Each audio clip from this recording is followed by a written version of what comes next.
All right, thanks for bearing with me. We're going to go through this chart 6. Looks like we'll pick up at hormone replacement therapy, which I had uploaded. Which I had uploaded a video about this because this can be used for both men and women through menopause, or if there's some sort of dysfunction with pretty much any endocrine gland. HS, this is hour of sleep, so this is what time you go to bed. If you're young like my high school students, you go to bed at 2 a.m. If you're older, I go to bed at 8 o'clock. So my HS would be 8 p.m., right? HT, this is height. In America, we measure height in inches, and there's 12 inches in 12 inches in a foot, right? So that's our measure of height. History, HX. This can be medical history. This could be surgical history. Whatever has happened previously that can give kind of a better idea as to what's going on.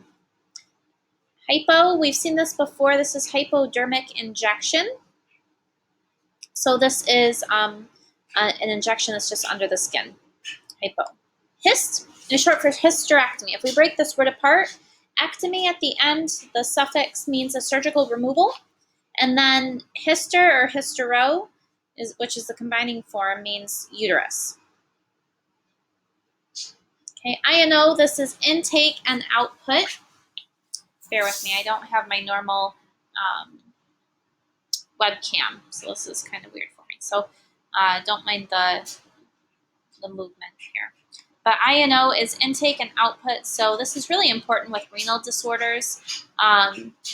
If the body is retaining fluids, your intake can go up, but your output would actually probably go down potentially. And then generally, all that extra fluid gets put into your vascular system and taken throughout your body. And as more fluid gets put in the vascular system, it gets pushed out into the interstitial spaces in between your cells. And that's when you get a lot of swelling in your feet, like when you walk around a lot.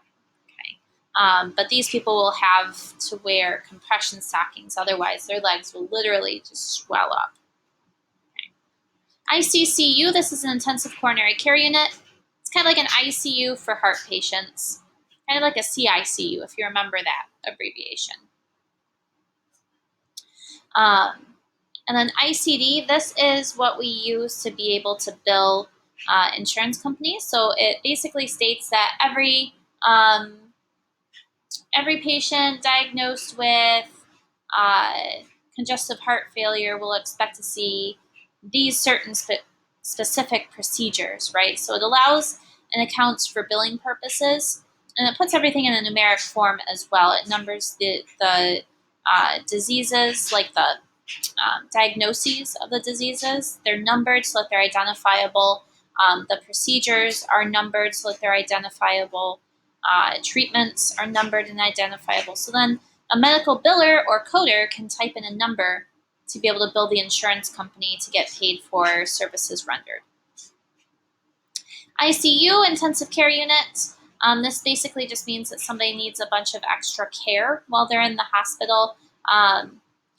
And generally they'll need assistance with breathing or circulation, or ultimately they need to have a very close eye kept on them. Nurses in an ICU will generally only have a couple of patients, as opposed to on a regular hospital floor, they could have potentially 8 or 9 patients at one time, potentially more.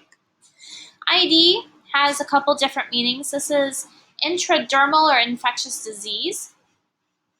Intradermal means across the skin, so this could be an injection. Infectious diseases, this is like what we're studying right now with bioterrorism. All of those are infectious diseases. If you've ever seen Dr. House, MD, on TV with, what's his name, Hugh Laurie? He specializes in infectious diseases on that show. IDDM, this is insulin-dependent diabetes mellitus. This is another way to phrase type 1 diabetes, where they require insulin. And these people will have to have insulin in order to control their blood sugars. Next one is IM. This is intramuscular. Okay, intramuscular, this is generally used to describe an injection, like an EpiPen injection would be intramuscular. We put that into the muscle. Okay, vaccinations are another example of an IM injection. IN, this is short for inch, like there's 12 inches in a foot. INF, this is infusion, inferior, or infection. So an infusion, some patients will have to go every week, every month, every so often to get infusions if they have some sort of condition of the blood, like their body doesn't produce enough red blood cells or doesn't produce enough plasma, that kind of thing. And they can go and get a blood infusion. Inferior, this means below. So like my mouth is inferior to my nose. My nose is superior to my mouth. So it literally just means below. Inferior is below. Infection, this is a disease caused by a pathogen. INJ, this is injection, like an IM injection, an ID injection, IV injection, that kind of thing. An injection is where they puncture the skin to deliver some sort of medication. INT, this means internal or interior, so the inside of something. IRR or IRRIG is irrigation. That means to take water and spray something down with water. You irrigate it. Kind of similar to irrigation in farming, where they have to take water and they spread water over their plants. That's called irrigation.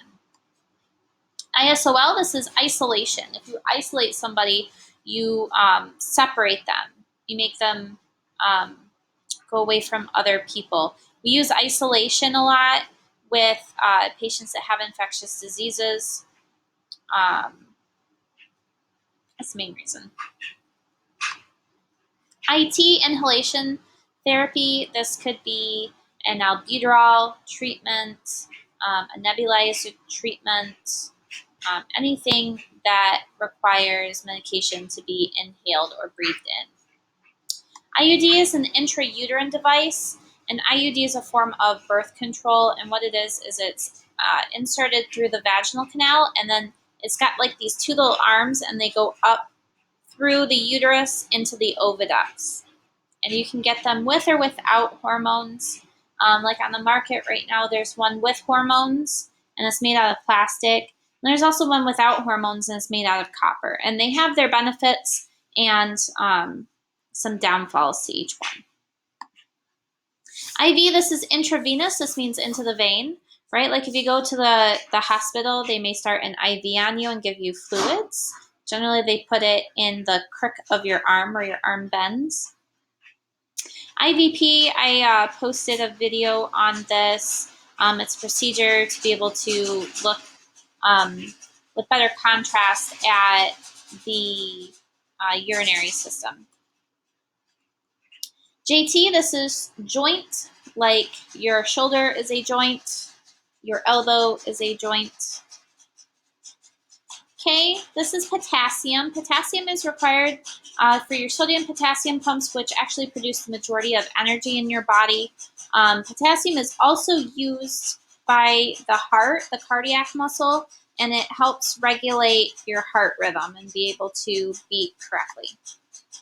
Then we have potassium chloride. Potassium chloride. This is generally the form of potassium in which we can take as a supplement.